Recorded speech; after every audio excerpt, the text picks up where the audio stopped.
오다 보니까 아는 분들도 제법 있는 것 같고, 또 주제도 여러분들이 굉장히 핫 이슈를 제가 맡게 돼서 오늘 이 40분 동안 어떻게 이걸 처리할까 사실은 고민이 많이 됩니다.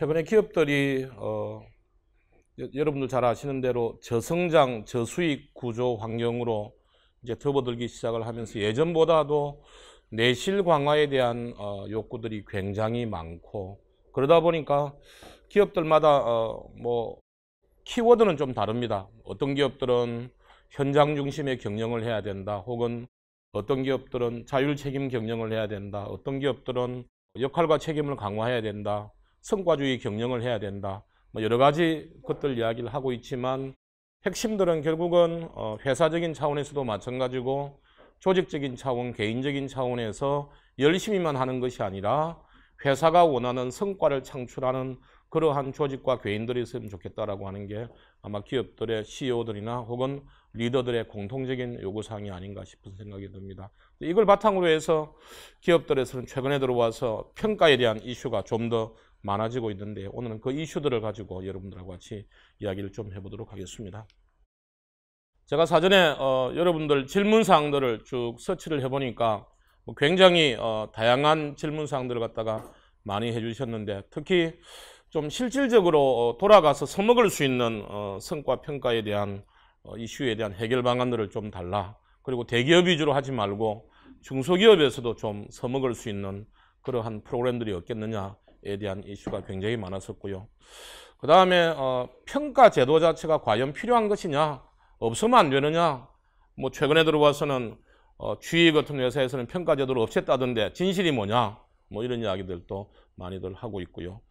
그 다음 기업 규모별로 성과 평가가 과연 달라질 수가 있느냐, 뭐 이런 부분도 이야기를 많이 했지만, 최근에 저도 뭐 많이 주장을 하고 있는 것 중에 하나가 꼭 상대 평가해야 되느냐, 평가 등급을 꼭 S등급 5%, A등급 10%, 뭐 이런 식으로 꼭 해야 되느냐, 강제 배분율을 가져가야 되느냐, 절대평가가 필요하지 않느냐, 뭐 이런 데 대한 이슈들도 많이들 말씀들을 갖다가 해주셨고, 그 다음 또 하나가 이제 이 성과평가를 통해 가지고서 실질적으로 우리가 기대하는 것은 회사의 성과가 계속 올라가는 것인데, 이게 오히려 구성원들한테 스트레스로 작용하는 것들이 굉장히 많다. 여기에 대한 대안들은 뭐냐, 뭐 이런 다양한 말씀들을 갖다가 해 주신 부분들이었습니다. 근데 이제 여러분들이 이제 이런 부분에서 조금 오해들도 좀 있고, 또 아직까지 예전에 산업사회 인사 고과 시스템을 아직 주장을 하고 있는 기업들도 좀 있는 것 같아서, 우선 근본적으로 기업에서 왜 우리가 인사평가를 할 수밖에 없느냐, 뭐 어떤 기업들 가보면 굉장히 입력할 때도 마찬가지고 평가할 시즌이 되면은 굉장히 스트레스도 많이 받고 시간도 많이 소비가 되고, 리더들이 내년도 사업 계획을 해야 되는데도 불구하고 인사평가에 시간을 갖다가 많이 할애를 하는데, 이 제도 프로세스 자체가 과연 필요하냐?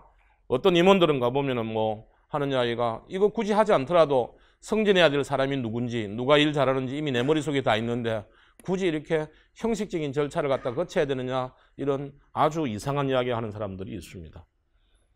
기업들이 인사평가를 하는 이유는 크게 두 가지입니다. 하나는 장기적인 측면에서 놓고 보면은 회사가 지향하는 사업을 지속적으로 영위하기 위해서 거기에 필요한 인재상들을 유지하기 위해서 끊임없이 필터링하는 작업을 하기 위해서 소위 역량평가, 요즘은 뭐 어세스먼트 센터 이런 용어들도 많이 사용을 하죠. 그래서 우리가 원하는 인재상에 부합하고 핵심 가치를 지속적으로 실천하는 사람들을 좀 필터링하고 싶다. 이게 가장 큰 요구사항 중에 하나입니다. 그래서 좀 장기적으로 계속해서 이걸 가져가는 거죠. 이러한 행위들이 주로 이제 기업에서는 승진 심사라고 하는 것을 통해서 이제 나타나는 대표적인 요구사항들인 거죠. 두 번째는 이게 어찌 보면 좀 좁은 의미에서 오늘 주제인 성과평가를 왜 기업들이 하느냐에 대한 가장 큰 이유일 텐데요. 잘 아시다시피 뭐 일반 조직이라든지 기업은 우리가 단기간에 달성해야 될 단기 목표가 있습니다. 그래서 항상 회계연도에 연도별 성과 목표가 단기 순이익 혹은 매출 목표가 항상 있죠. 이 목표를 달성하기 위해서 기업들이 가지고 있는 자원들, 즉 인원이나 예산은 항상 한정적입니다. 그러면 기업의 경영자들이나 디비전 리더들은 항상 고민사항 중에 하나가 우리가 연말에 원하는, 내년 연말에 원하는 이익을 창출하기 위해서 한정된 인원과 예산을 어디에 적절하게 배분할 것인가라고 하는 배분에 대한 문제가 굉장히 큰 고민사항 중에 하나죠. 그래서 기업에서는 보통 기획 기능을 담당하고 있는 부서들을 통해서 올해 추정 성과를 분석을 하고 내년도에 달성해야 될 성과 목표를 이익이나 매출 관점에서 목표를 설정한 다음에 이 목표를 달성하는데 각 사업본부나 팀들이 반드시 해줘야 될 역할과 책임을 정확하게 사전에 정해서 그 역할과 책임을 성과 목표라고 하는 이름 아래 캐스케이딩해서 하부 조직에 내려주게 되는 그런 구조를 가지게 되는 것이죠. 그래서 우리가 인사평가를 갖다 하게 되는 목적의 두 번째는 결국은 회사나 조직의 이익과 목표를 달성하기 위해서 조직별로 개인별로 역할과 책임에 대한 것들을 제대로 이행했는지를 평가하는 구조이기 때문에 인사평가가 존재한다라고 하는 것이죠. 그래서 어찌 보면 회사에서 요즘 가보면은 뭐 소통이 굉장히 이슈다라고 말씀들을 많이 하시는데 기업 조직의 소통의 가장 중요한 이슈의 첫 번째는 인사평가 기준입니다. 그래서 회사에서 하고 있는 인사평가 기준은 회사의 가장 공식적인 커뮤니케이션 툴이죠. 근데 이걸 자꾸 리더들이나 구성원들은 승진을 위한 근거 작업에 자꾸 초점을 맞추는 경향들이 굉장히 많은 것을 갖다 볼 수 있는데 이건 아니죠. 그래서 최근에 이제 조금 앞서 나가는 기업들이나 조금 의식 있는 기업들은 승진을 위해서, 즉 우리가 기르려고 하는 핵심 인재에 부합하는 사람들을 필터링하는 목적으로 평가하는 것들은 리더들의 관찰 기록을 바탕으로 해서 좀 더 주관식으로 해서 평가를 갖다가 하도록 하자. 그리고 매년마다 성과급을 주거나 혹은 인센티브를 주기 위한 연봉을 결정하기 위한 성과 평가는 철저하게 역할과 책임 중심으로 해서 하도록 하자 해서 이원화식으로 나가는 기업들이 꽤 있는 것을 갖다가 볼 수가 있습니다. 그래서 많은 학자들이나 사람들은 인사평가는 정답이 없지 않느냐라는 말씀들을 자주 하시는데 그건 조금 옛날 이야기 같습니다. 소위 성과평가에 대한 정답은 분명합니다. 있습니다. 그런데 사람들을 갖다가 평가하는 부분들, 주관식 평가하는 부분들은 정답이 없죠. 정답이 없기 때문에 어떤 구성원들을 같이 일을 시켜본 사람들을 많이 모아서 그 사람들이 모여서 커미티를 형성을 해가지고서 어떤 갑론을박을 해서 우리가 원하는 인재들을 누구를 키울 것인가에 대한 의사결정하는 것은 사실은 정답이 없죠. 이것은 합의를 통해서 가져갈 수밖에 때문에 정답이 없지만 매년마다 각 조직이나 구성원들이 역할과 책임을 제대로 했느냐에 대한 성과평가는 정답이 명확합니다. 이걸 좀 우리가 분리해서 좀 바라볼 필요가 있다라고 하는 것이죠. 인사평가를 통해서 회사와 구성원들은, 특히 회사가, 조직이 구성원들에게 확인을 하고 싶은 것은 뭐냐? 이런 겁니다. 잘 아시다시피 회사라고 하는 것은 구성원들과 항상 거래관계에 놓여 있습니다. 회사는 우수한 인재들이 계속 머물고 또 영입되기를 갖다 바라는 마음에서 다른 회사와는 차별화된 급여 수준이나 비전이나 조직 문화, 자기 발전 가능성들을 계속해서 유인 조건들을 갖다가 구성원들한테 제공을 하게 되죠. 근데 이러한 우수한 유인 조건들만 제공하는 것이 회사에서 하고자 하는 것이 아닙니다. 회사에서 이러한 인듀스먼트 팩터를 제공하는 것은 구성원들로 하여금 지속적으로 회사가 원하는 인재상이 되어주기를 바라고 또한 단기간에 회사가 원하는 성과를 창출하고 역량을 발휘하고 능력을 개발해 주기를 바라는 마음들이 있는 것이죠. 그래서 이 인사평가라고 하는 것을 통해서 회사는 우리 회사가 원하는 인재인지를 인사평가 프로세스를 통해서 검증하는 작업을 합니다. 그리고 구성원들은 내가 1년 동안 열심히 일을 했는데 우리 팀장, 우리 본부장은 나를 제대로 인정해주고 있는지를 검증해보고 내가 정말 1년 동안 열심히 일을 했는데도 불구하고 회사가 나의 성과를 인정해주지 않는다면 나도 다른 생각을 해볼 수가 있다. 이런 어찌 보면 굉장히 좀 평등한 관점에서의 상호 거래 행위가 어찌 보면 인사평가라고 볼 수가 있는 것이죠. 그래서 뭐 말들은 너희들은 우리 가족이다. 나는 너희들과 끝까지 갈 것이다. 100세까지 고용하겠다. 뭐 여러 가지 말씀들을 많이 하지만 뭐 좋은 이야기이긴 하죠.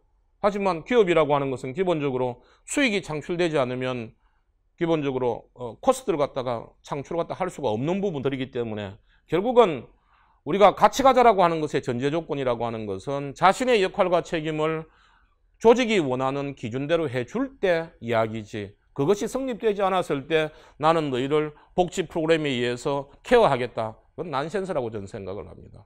그런 관점에서 놓고 보면 회사와 구성원들은 상호 거래관계라고 볼 수 있는 것이죠. 얼마 전에 SBS 스페셜에서 보니까 요즘 젊은 것들의 사표 해가지고 한참 이슈가 되었더라고요. 보니까 제가 볼 때는 기업도 문제고 구성원도 문제인 것이죠.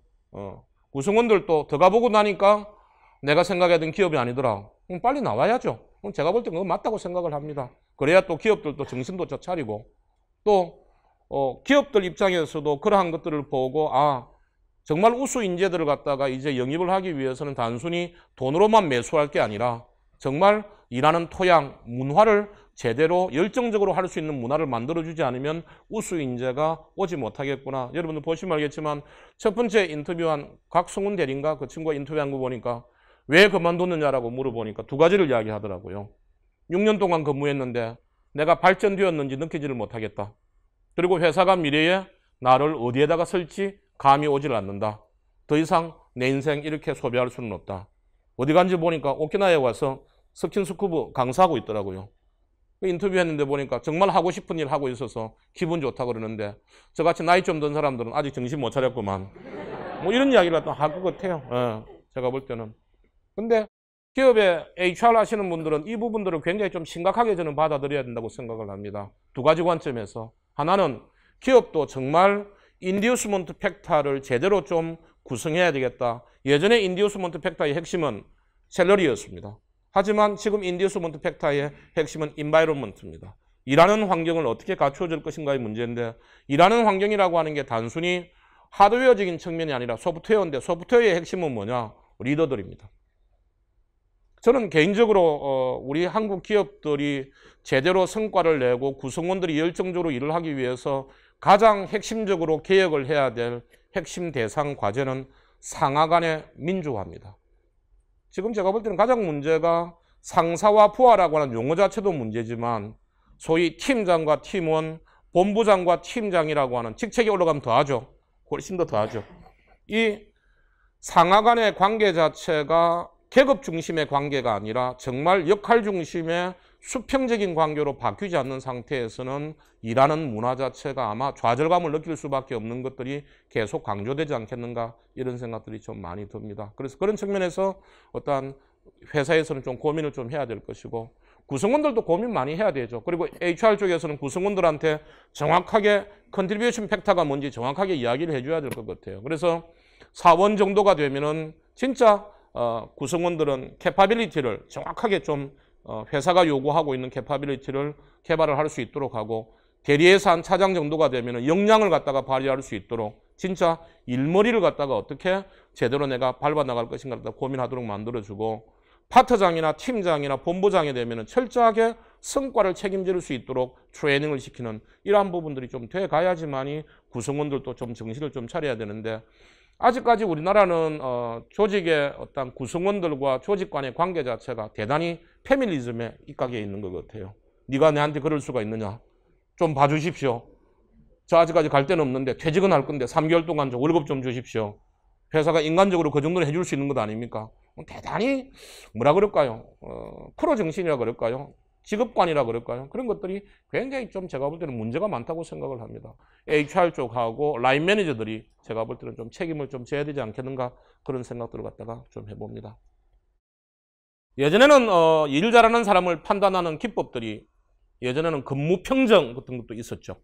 근무평정에서는 주로 근무 태도를 갖다가 주로 따졌었고, 그리고 인사고과라고 하는 것들도 있었습니다. 인사고과라고 하는 것은 잘 아시다시피 직무 수행 능력을 따졌죠. 이게 이제 대개 90년대 정도까지 기업에서 일 잘하는 사람에 대한 필터링 판단 기준 자체가 고과 기준이었던 것 같습니다. 그래서 주로 직무를 수행하기 위해서 갖추고 있어야 될 지식이나 기능이나 경험을 많이 가지고 있으면 그 사람은 우수한 사람으로 판단하는 기준을 가지고 있다가, IMF 외환위기 이후에 2000년대 들어오기 시작을 하면서 기업들에서 조직 내에서 일 잘하는 사람을 판단하는 기준 자체가 능력 중심에서 가치 중심으로 전환을 갖다가 하는 거겠습니다. 그러면서 이제 뭐 여러분들 잘 아시다시피 연봉제가 먼저 도입이 되고 기업의 평가 기법이 도입되기 시작을 하죠. 그러면서 인사평가 기법이 기업에 2000년대 들어와서 이제 도입되기 시작. 아직까지 중소기업에서는 대부분 다 인사고과라고 그러지 아직은 인사평가라고 하는 용어들은 굉장히 낯설어하는 경우들이 굉장히 많고 뭐 조금 더 작은 기업들은 인간성 그 다음에 부모님이 뭐 하시냐 뭐 이런 것들 가지고 아직까지도 일 잘하는 사람의 전형을 갖다가 평가하고 일요일 날 몇 분 나왔느냐 지각은 몇 분 했느냐라고 하는 평정기법을 아직도 도입을 하고 있는 기업들도 꽤 있습니다. 근데 이제 좀 더 진화하고 앞서 나가는 기업들은 일 잘하는 사람을 갖다가 필터링하는 방법들을 평가기법을 통해서 성과를 얼마만큼 내고 있는지 역량은 얼마만큼 발휘하고 있는지를 갖다가 아주 진보적으로 측정하는 기업들이 많이 있다고 볼 수가 있겠죠. 잘 아시다시피 역량이라고 하는 문제가 이제 앞으로 HR에서는 굉장히 중요할 텐데요. 아직까지 한국 기업에서 역량과 능력을 데피니션을 정확하게 내리고 역량 모델에 따라서 구성원들을 갖다가 제대로 체계적으로 훈련시키는 기업들은 그렇게 많지가 않습니다. 잘 아시다시피 능력이라고 하는 것은 직무를 수행하기 위해서 갖춰야 될 자격 요건을 우리가 흔히 능력이라고 그러지만 역량은 행동력이죠. 역량이 있다는 이야기는 자기 업무와 관련해서 성과를 독자적으로 창출할 수 있는 실행력을 우리가 흔히 역량이라고 이야기합니다. 그런데 아직 기업들 가보면은 뭐 능력 중심의 교육훈련을 한다, HRD를 한다, 혹은 역량 중심의 HRD를 한다. 용어들은 뭐 섞어가면서 번갈아 쓰고 있는데 역량에 대한 메커니즘들이 아직 정확하게 좀 정의가 안 되어 있는 것 같아요. 예전하고 다르게 기업의 HRD 메커니즘도 보게 되면은 능력에 대한 부분들은 워낙 뭐 인터넷 베이스로 온라인 교육 시스템 같은 것들이 잘 되어 있기 때문에 능력에 대한 수요들은 많이 떨어지는 것 같아요. 하지만 상대적으로 성과를 창출할 수 있는 역량에 대한 수요들은 굉장히 많은 것 같습니다. 그래서 앞으로 구성원들을 갖다가 훈련을 시킬 때 이 역량을 갖다가 어떻게 기준화하고 구성원들에게 요구할 것인가에 대한 부분들은 인사평가적인 관점에서도 굉장히 중요한 이슈가 아닐까라는 생각이 드는데 대부분의 기업에서 구성원들을 이렇게 진단하고 있는 걸 보면 능력에 대한 부분들은 대개 역할 중심으로 이렇게 진단을 갖다가 하고 있습니다. 그래서 해당 구성원들이 맡고 있는 업무 분장에 따라서 그 친구가 어떤 역할을 수행을 하고 있는지 이 역할을 수행하기 위해서 갖추고 있어야 될 지식이나 기능이나 경험들은 어느 정도인지 투비 모델은 어느 정도 수준인데 에제이제 상태는 어느 정도인지를 해서 구성원들의 현 상태를 갖다 진단을 하고 또한 역량이라고 하는 것은 대개 이 친구가 책임을 져야 될 부분들이 어느 정도인지 이 책임을 지기 위해서 플래닝 과정에서 역할 행동은 무엇이고 그리고 실행을 할 때 역할 행동은 무엇이고 그리고 마지막 평가를 하고 분석을 하고 리뷰를 할 때의 역할 행동은 어떤 부분들이 되어야 되는지에 대한 투비 이미지를 갖다가 그려놓고 현재 상태가 어떤지를 정확하게 평가를 해서 회사가 요구하는 어떠한 핵심 가치를 제대로 실현하고 있는지를 갖다가 평가를 하는 시스템들이 마련이 돼야지만이 인사평가를 위한 기본적인 인프라가 될 수 있다고 볼 수가 있습니다. 자, 그러면 우리가 지금 하고 있는 이런 성과평가 부분에서 많은 사람들이 초도에도 제가 말씀을 드렸습니다만 오해들을 좀 하고 있는데 우선 성과평가 이전에 HR 하시는 분들이 가장 많이 오해를 하고 있는 게 성과주의 인사라고 하는 성과주의하고 성과관리하고 우리가 조금 구분해서 좀 볼 필요가 있을 것 같아요. 시중에 인터넷이나 많은 언론에 보면은 뭐 성과주의의 폐해 이래가지고서 소위 글 좀 쓴다는 사람 좀 지식인이라고 하는 사람들이 여러 가지 이야기를 갖다가 많이 써놓은 걸 제가 봤습니다. 심지어 진보 지식인이 써놓은 책에 보니까 성과주의가 인간성을 말씀한다. 뭐 이런 이야기를 했는데 참 제가 그 책을 읽으면서 드는 생각이 이 사람이 과연 성과주의에 대해서 얼마만큼 알고 이렇게 함부로 말씀을 하시는가 이런 생각들이 보통 많이 들어요. 대부분 지금 사람들이 이야기하고 있는 성과주의의 폐해는 결과주의의 폐해를 잘못 이야기하고 있는 겁니다. 성과주의하고 결과주의하고는 하늘과 땅 차이입니다. 말 그대로 결과주의라고 하는 것은 과정은 보지 않고 드러난 결과만 가지고서 조직을 평가하거나 개인을 평가하는 것을 우리가 흔히 결과주의다 이렇게 이야기를 합니다. 반면에 성과주의라고 하는 것은 일을 하기 전에 조직이나 개인들이 그 일을 통해서 책임져야 될 기준을 사전에 합의를 하고 책임져야 될 기준을 일정 기준이 지난 다음에 기간이 지난 다음에 그 기준을 달성했느냐를 가지고서 평가하는 것을 우리가 흔히 성과평가라고 그러고 그 성과평가의 결과에 따라서 처우를 하는 것을 우리가 흔히 성과주의다 이렇게 이야기를 하는 거죠. 그러면 성과주의에서 가장 중요한 것은 일을 하기 전에 역할과 책임에 대한 기준을 사전에 얼마만큼 명확하게 상호 합의했느냐라고 하는 문제가 굉장히 중요한 문제가 되겠죠. 그런데 결과주의는 그런 것을 따지지 않습니다. 근데 대부분은 우리가 지금 하고 있는 어떤 여러 가지 뭐 기업에서 하고 있는 성과평가 메커니즘들이 잘못된 프로세스를 밟았던 잘된 프로세스를 밟았던 상관없이 그냥 퉁쳐서 성과주의라고 대개들 말씀들을 많이 하시는데 대개 기업들이 지금 하고 있는 것은 성과주의라기보다는 결과주의를 갖다가 많이들 성과주의라고 포장들을 갖다가 많이 하고 있는 부분들이 많죠. 그래서 성과주의라고 하는 것은 다소 HR 관점의 이야기죠. 그렇죠? 성과 평가를 해서 성과 보상을 한다라고 하는 것이 성과주의죠. 지금 정부에서 하고자 하는 성과 연봉제, 뭐 또 뭐 보니까 지하철 타고 오다 보니까 성과 퇴출제 뭐 이런 이야기를 갖다가 쭉 하던데 뭐 말이 나왔으니까 이야기지 왜 공무원들이나 공공조직에서 성과 연봉제에 대해서 반발할까요? 예, 반발하는 이유는 뭐 여러 가지들이 있겠지만 제가 볼 때는 심리적인 부분들이 굉장히 큰데요. 책임에 대한 부담감. 또 사람들은 평가한다 그러면 항상 내가 최하 등급을 받을 것 같다는 느낌. 뭐 그런 것도 누구나 다 있는 것 아닙니까? 그렇죠? 이게 싫은 거죠. 그냥 같이 일하고 나면 평가 없이 그냥 내가 받고 있는 기본급 그대로 좀 줬으면 좋겠는데 집에 가져가는 생활비도 이렇게 차등주로 준다 그러니까 집사람한테 면목도 안 쓰고 가족들한테 면목도 안 쓰고 뭐 이런 부분들이 이제 종합적으로 부담감이 많이 오는 부분들이 있고 이론적으로 보면은 성과연봉제가 반대되는 가장 큰 이유 중에 하나는 성과연봉제는 한마디로 책임을 근거로 해서 급여를 결정하겠다는 게 성과연봉제입니다. 그렇죠? 그럼 그동안은 급여를 갖다가 지급을 할 때 책임을 기준으로 한 것이 아니라 근로시간을 갖다 기준으로 했죠. 우리나라의 노동법은 풀타임 생산직 근로자의 한 달 기준을 바탕으로 해서 소위 근로기준법이 지금 되어 있습니다. 그래서 철저하게 모든 성과들은 근로시간을 갖다가 기준으로 해서 성과를 갖다가 측정하는 메커니즘이 기본적인 베이스죠. 이것들도 이제 앞으로 성과주의를 제대로 가져가려고 그러면은 개선이 돼야 될 굉장히 중요한 부분들 중에 하나인데 성과 연봉제를 하기 위해서는 가장 중요한 게 기준에 대한 합의가 첫 번째고요. 두 번째는 성과를 창출하기 위한 실행 방법에 대한 선택 권한을 과연 내가 가질 수 있느냐 이게 핵심입니다. 그러려고 그러면은 성과 연봉제가 되려고 그러면 제일 중요한 운영 메커니즘이 권한위임이죠.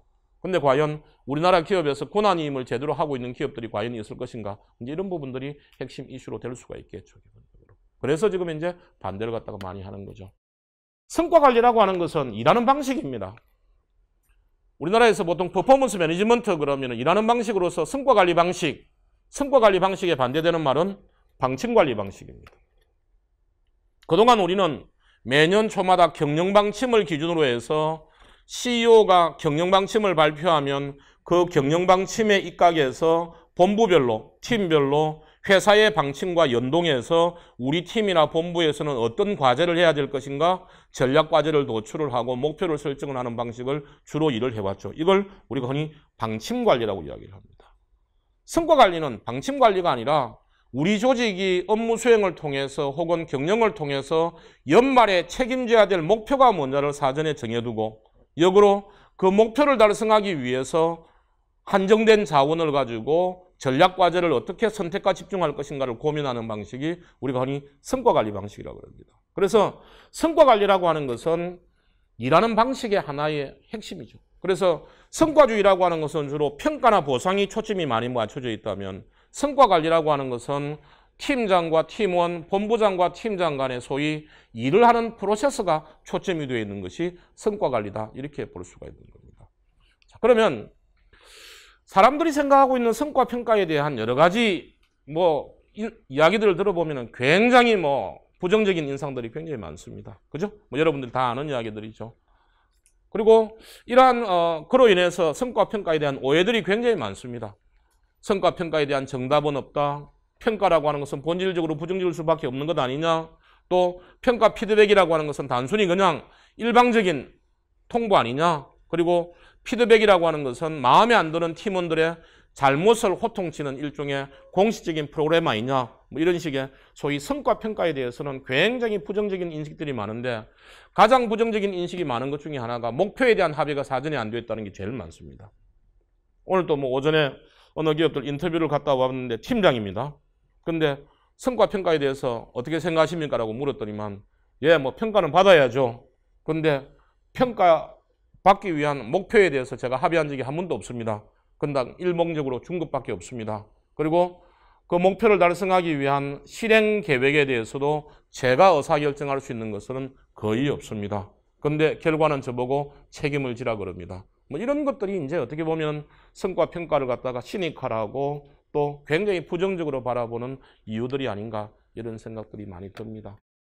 이렇게 이제 성과 평가에 대해서 오해를 갖다가 하게 된 데는 여러 가지 이유들이 있겠죠. 이유들을 갖다가 우리가 다 알고 있지만 몇 가지만 좀 살펴보면은 원래 이 성과주의라고 하는 것은 기본적인 메커니즘 자체가 직무 가치에 기반을 두고 있고 또한 역할과 책임에 기반을 두고 있습니다. 그런데 우리나라에서 지금 현재 운영하고 있는 성과주의 메커니즘이나 성과평가 시스템들은 대개 사람 중심으로 운영을 하고 있죠. 이 부분들이 아마 가장 큰 성과평가에 대해서 오해를 하게 된 이유가 아닐까 이런 생각들이 좀 많이 들고요.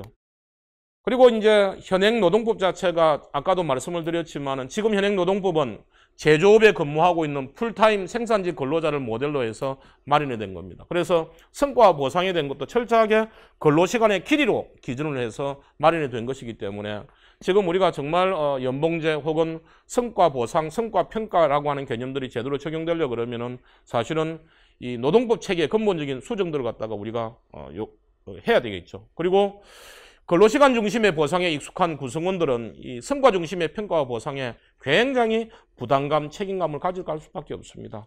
그동안 그냥 열심히 노력하면은 모든 것들이 해결되었던 메커니즘에서 내가 아무리 열심히 노력하고 열심히 뭔가 인풋을 갖다 하더라도 조직에서 원하는 만큼의 성과가 나오지 않았을 때 거기에 대한 부담감이라고 하는 것을 이루 말을 할 수가 없는 것이죠. 이런 부분들이 사실은 구성원들한테는 아직 체질적으로 잘 안 돼 있고 보다 더 근본적인 문제는 개인들한테 성과에 대해서는 측정을 하고 평가를 한다 그러지만 실제 이 성과를 달성하기 위한 내부 관리 메커니즘들은 대부분 다 상사 중심의 의사결정 메커니즘입니다. 예를 들면 뭐 주간 업무회의나 월간 업무회의나 프로젝트 회의를 통해서 상사들이 아래 사람들이 하고자 하는 모든 일에 대해서 액티비티를 갖다 의사결정을 다 해준다든지 혹은 위임 정길 제도를 통해서 직위와 직책에 따라서 내가 할 수 있는 일과 사용할 수 있는 어떤 예산의 범위를 갖다가 규정을 준다든지 또한 결정적으로 품위 제도를 통해서 아래 사람들이 하고자 하는 일에 대해서는 상사의 결정을 갖다가 반드시 받아야 되는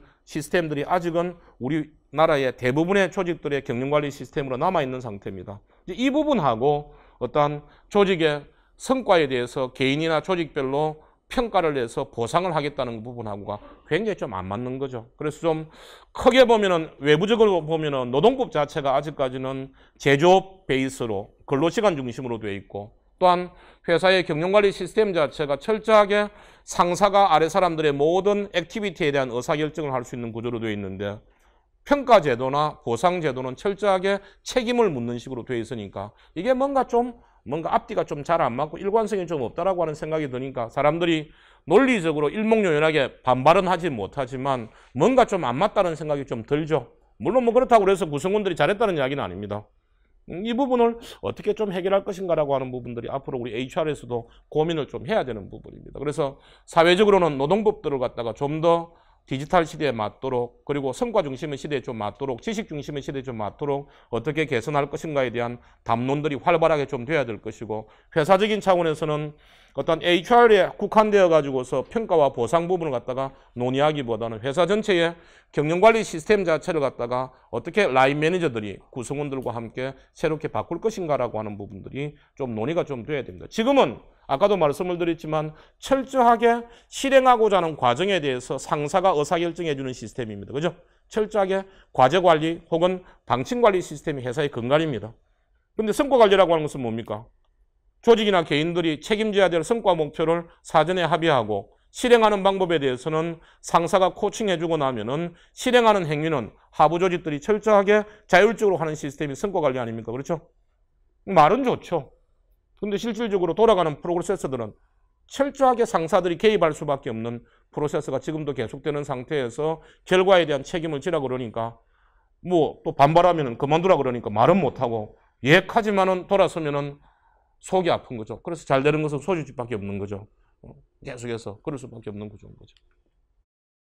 그래서 앞으로 이 성과주의가 정착이 되려고 그러면은 우선은 사회적인 관점에서 놓고 보면은 근로시간으로 성과를 측정하는 이 산업사회 기반의 틀 자체를 갖다가 어떻게 구조를 개선할 것인가에 대한 문제, 그리고 근로조건 자체가 지금은 대부분 다 단체 협약이라든지 이런 식으로 해서 노조를 중심으로 해서 집단화가 되어 있습니다. 이 집단화되어 있는 근로조건들을 어떻게 개별화를 할 것인지 이런 부분들이 사회적으로 논의가 좀 크게 좀 돼야 될 것이고, 동시에 회사 내부에서는 어떤 좁은 의미의 평가제도나 성과관리 프로세스보다도 소위 일상적인 관점에서 리더들이 구성원들의 하고자 하는 일을 관리하는 메커니즘들을 갖다가 어떻게 개선해 나갈 것인가 하는 논의들이 제가 볼 때는 같이 이야기가 돼야 되지 않겠는가라는 생각들을 갖다가 많이 해봅니다.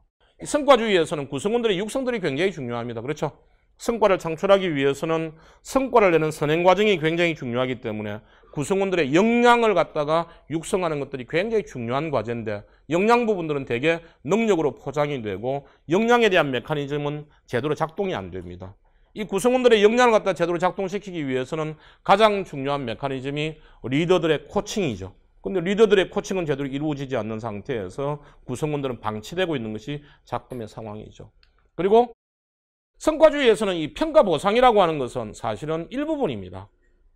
성과주의에서 평가와 보상을 강조하는 이유는 회사가 원하는 이익 목표와 본부가 원하는 매출 목표를 달성하기 위해서 뭔가 목표를 갖다가 하부 조직에 제시했는데 이게 달성이 잘 안 되니까 얘들이 간절함과 절실함이 좀 없는 모양이다. 이것들이 맛을 봐야 되겠어? 그래서 이제 평가를 해가지고서 급여에다가 차등적으로 해서 뭔가 좀 분발감을 갖다가 좀 더하기 위해서 가져간 게 성과 평가와 차등 인센티브란 말입니다. 처음에는 회사에서는 집값 것들이 월급을 건드리면 오기가 생겨서라도 하겠지 하고 나름대로는 기대를 좀 하고 있었죠.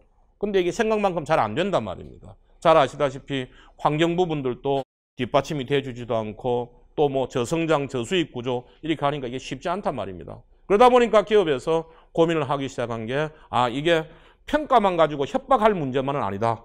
협박하지 말고 그럼 어떻게 하면 되겠느냐? 하나씩 가르쳐야 되겠다. 그래서 이제 본부장들이나 팀장들한테 코칭 메커니즘을 갖다가 도입시켜라. 그리고 좀 조근조근 면담 좀 해라. 이제는 상시 성과 관리 제도로 좀 가자. 앱 좀 개발해봐라. 야, 이제는 뭐 연간 성과 필요 없는 것 같다. 그때마다 목표 주고 평가하고 그리고 DB화 하자. 이제 이런 쪽으로 가는 거죠. 팀장들은 내 일이 더 많아지네. 나 팀장 안 할래요. 뭐 이런 이야기들이 요즘 이제 많이 생기고 있는 그런 추세들이에요. 그리고 이 성과주의 부분에서는 보이지 않는 비금전적인 보상 부분들이 굉장히 좀 중요한데요. 이 비금전적인 보상의 핵심은 뭐냐?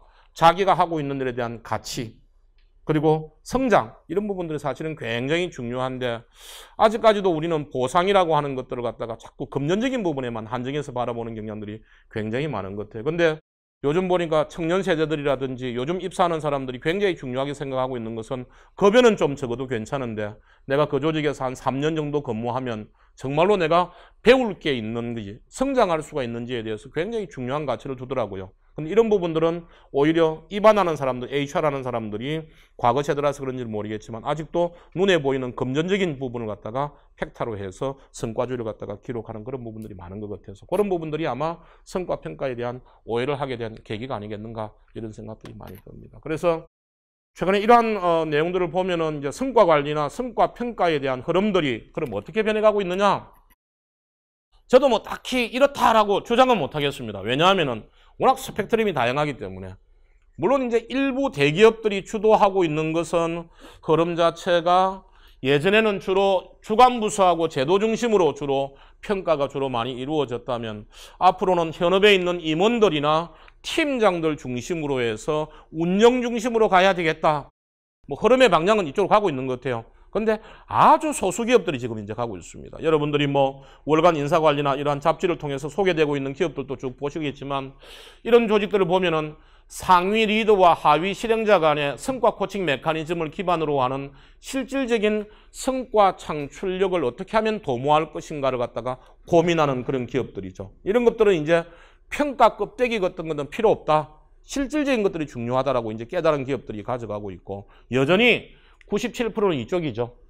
주관 부서와 제도 중심으로 이제 아직까지는 성과 평가, 성과 관리가 이루어지고 있는 메커니즘이죠. 그래서 성과 평가 등급과 차등 보상을 바탕으로 해서 더 높은 성과를 갖다가 드라이브를 갖다가 하고 있는 메커니즘들을 갖다가 97%의 기업들은 아직은 여전히 저러한 메커니즘 갖다가 선호를 하고 있는 것으로 많이 볼 수 있는 것이죠. 하지만 방향들은 이제 현업적으로 가지고 있는 것 같아요. 그래서 프로세스 중심으로 좀 가야 된다에 대한 방향들은 다들 동의를 갖다가 하고 있는 것 같습니다.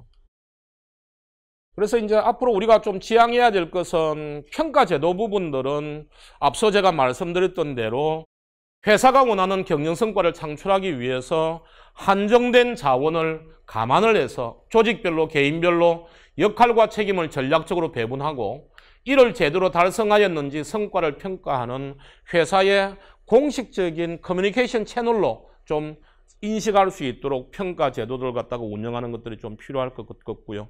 그 다음 성과관리 메커니즘에서 좀 우리가 지향을 해야 될 것은 어떻게 하면 일하기 전에 이를 통해서 기대하는 목표를 객관화하고 이를 달성하기 위한 전략과 방법을 환경과 역량을 감안을 해서 수립을 해서 이걸 월간 단위나 주간 단위로 캐스케이딩하고 실행해서 원하는 성과를 반드시 창출하도록 만들 것인가 하는 쪽에 초점을 좀 맞춰 나가는 이런 방향 쪽으로 가야 되지 않겠는가 이런 생각들이 좀 듭니다.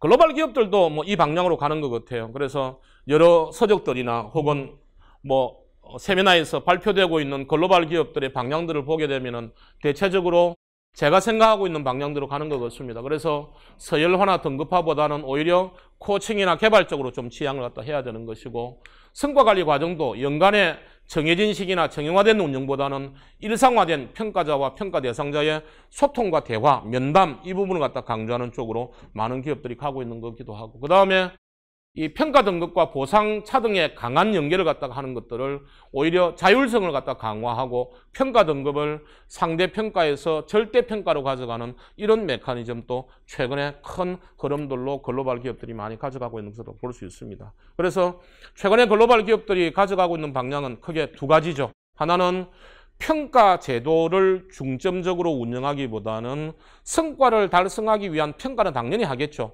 하지만 과정관리 부분에다가 좀 더 초점을 좀 많이 맞추겠다라고 하는 부분이고 그리고 인위적인 강제 서열화보다는 절대평가를 기점으로 해서 일 잘하는 사람들은 모두 다 보상해주는 메커니즘적으로 큰 방향들은 그런 식으로 흐르는 것 같습니다. 그래서 절대평가와 현업의 라인 매니저 중심의 운영 쪽으로 큰 흐름들은 아마 선회를 하고 있지 않느냐 뭐 이런 방향들이 보이고 있습니다. 자, 그렇다면 뭐 방향들은 잘 봤는데 과연 국내 기업들은 이러한 성과 평가를 좀 더 개선시키기 위해서 어떤 해결해야 될 과제들을 우리가 좀 안고 있느냐에 대해서 한 3가지 정도를 갖다가 말씀을 드리도록 하겠습니다. 잘 아시겠지만 좋은 기업들에 대한 정의들은 여러 사람들이 이야기를 하고 있는데 저는 좋은 기업은 지속적으로 성과를 창출하는 기업이 좋은 기업이라고 생각을 합니다. 지속적으로 기업들이 성과를 갖다가 계속 창출하기 위해서는 3가지 요건이 가장 중요하죠. 어느 기업보다도 차별화된 미션과 비전, 그리고 일하는 문화, 그리고 평가 보상 시스템이 핵심일 거라고 보는데요. 그 중에서도 이 성과 평가라고 하는 것이 기여하고자 하는 것은 바로 일하는 문화 부분에서 기여를 갖다가 해야 되는데 이 일하는 문화를 좀 더 구성원들이 성과를 창출하고 열정적으로 일하는 문화 쪽으로 드라이브를 갖다 걸기 위해서는 우리가 뭘 해야 되겠느냐? 제가 볼 때는 가장 중요한 것이 어떤 기업이든지 간에 이 성과 창출 프로세스를 갖다가 어떻게 하면은 실질적으로 제대로 좀 정착할 것인가라고 하는 문제가 제가 볼 때는 가장 중요한 이슈일 것 같습니다. 그래서 일을 하게 되면은 끝나고 나서 리뷰 과정을 반드시 거치고 이 리뷰가 끝나게 되면은 다음 달 혹은 다음 분기 내년도의 성과 목표에 대한 프리뷰 과정을 거치고 이 프리뷰를 갖다가 하고 난 다음에 조직별로 그리고 기간별로 캐스케이딩을 해서 연간 성과 목표를 분기별 성과 목표나 혹은 월간 성과 목표로 캐스케이딩을 하고 이걸 실행을 하고 나서 평가를 하고 피드백을 하는 선순환 구조 자체가 과거에 팀장, 팀원들이 서류를 꾸며가지고서 버텀업으로 해가지고서 회사에서 짓게 하는 이런 원시적인 수준이 아니라 정말 CEO가 기획부서와 골머리를 갖다가 앓고 회사의 목표를 달성하기 위해서 최소한 분기별 성과 목표 정도는 디비전 레벨과 팀 레벨로 목표를 갖다가 캐스케이딩을 하고 그다음 세션 미팅을 갖다가 감행하는 이런 메커니즘들이 좀 공통적으로 작동돼야 되지 않을까라고 하는 게 기본적인 전제 조건일 것 같습니다. 이 전제 조건 자체가 어느 정도 먹혀 들어간다면 제가 볼 때는 세 가지입니다. 하나는 아까 말씀드린 성과평가와 역량평가를 좀 더 존재 목적에 맞게끔 운영 원칙을 갖다가 좀 재정립을 하는 것들이 필요할 것 같고요. 그 다음 두 번째는 상시 성과 관리 프로세스와 연계한 디테일 평가 기준을 갖다가 좀 정립해야 될 것이다. 이 부분은 월간 성과 목표를 갖다가 좀 일상화하는 쪽에 초점을 좀 두라라고 하는 이야기입니다. 그리고 HR에서 가장 이제 신경을 써야 될 마지막 숙제가 바로 우리가 이 성과가 제대로 창출되기 위해서는 제도적인 프로세스도 굉장히 중요하겠지만 저는 여기 지금 CEO는 쓰지 않았습니다만 사실은 CEO가 굉장히 중요한 사람인데 CEO도 임원에 넣는다면 임원들과 팀장들의 역할 혁신에 HR에서 HRD 기능과 HR 기능들을 다 동원을 해서 이걸 어떻게 혁신시켜 나가느냐가 제가 볼 때 관건일 것 같습니다. 시간은 짧게 5년, 길게 보면 한 10년 정도 걸릴 것 같습니다. 근데 이 부분에다가 우리가 전력을 갖다가 매진을 갖다가 어떻게 하느냐에 따라서 여러분들 기업들의 지속 가능한 성과 창출이라고 하는 문제들은 제가 볼 때 해결되지 않을까 싶어서 저는 오히려 오늘 여기에 모이신 여러분들이 제도적 관점에서 어떻게 고민을 하기보다는 좀 더 현업에 있는 임원들과 팀장들의 역할 행동들을 갖다가 좀 더 성과를 지향하는 쪽으로 어떻게 혁신시켜 줄 것인가 라는 쪽에 제도적인 고민 그리고 운영적인 고민을 갖다가 해주시는 게 저는 훨씬 더 필요하다라는 생각을 하면서 제 스피치는 여기서 마치겠습니다. 감사합니다.